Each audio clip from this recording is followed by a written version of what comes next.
morning. So the last time that I saw you guys, I just pulled up at Denver, having just made it through the sluice.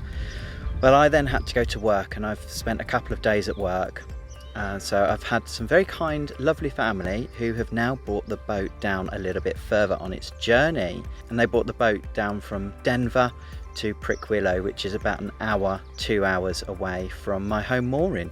So this morning, that's what I'm going to do, is take it the last little bit, finally get it back home.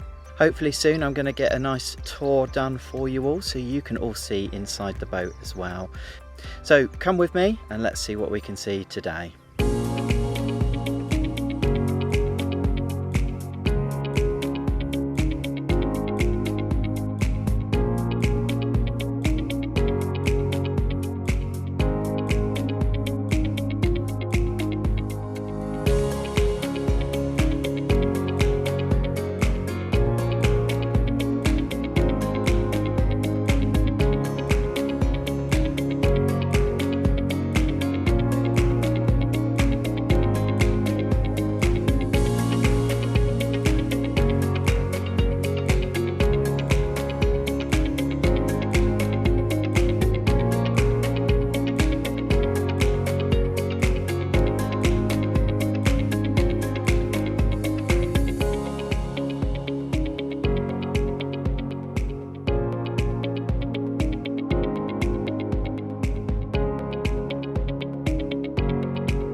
And so we're off, heading back down the Lark.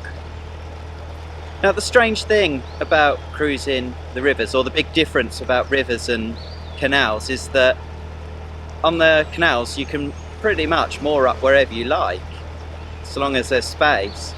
On the rivers there's a few more designated points to be able to moor up, some lovely moorings and some nice banks to moor against, or pontoons. But the riverbanks aren't exactly the ideal place to moor up against. Quite often they're overgrown or shallow or very sloping, and that makes it a bit more tricky. So it's a bit harder to find a nice spot to moor up.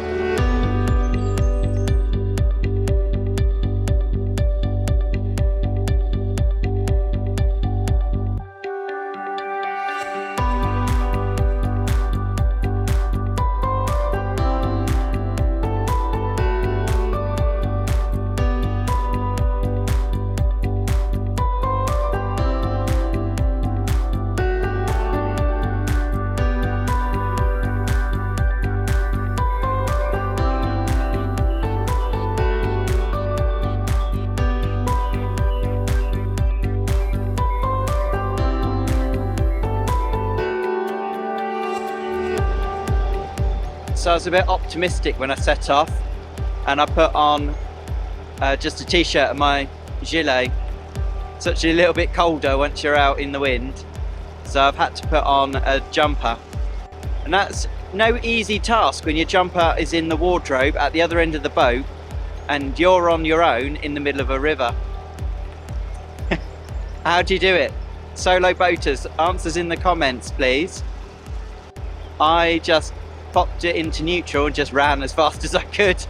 Grabbed my jumper, came back up, sorted out the steering that had gone wrong, which wasn't drastic and easily fixable, and then I was able to pop my jumper on whilst driving, because I've learnt that trick now.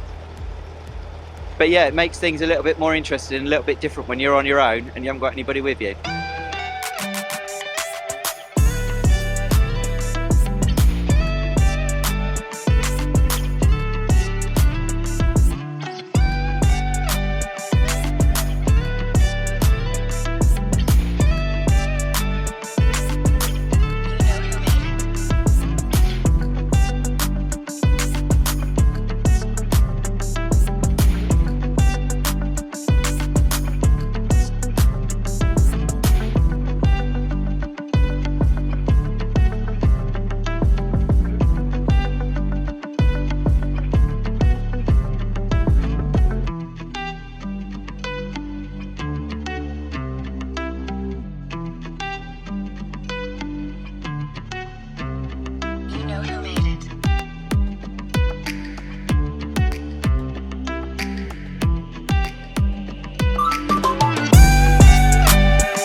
Okay, so we're now approaching the final lock on this part of the journey.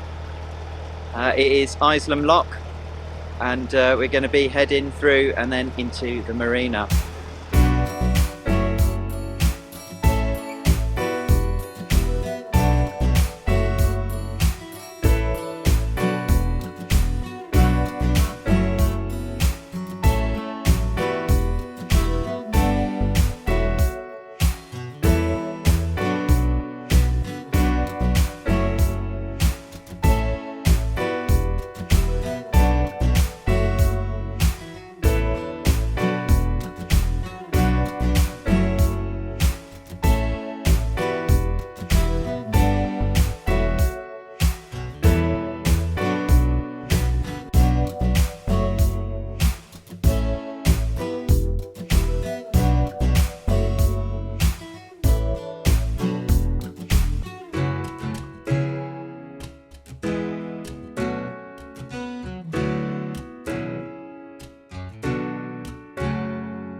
And that's it. So now we've made it back to Isleham Marina.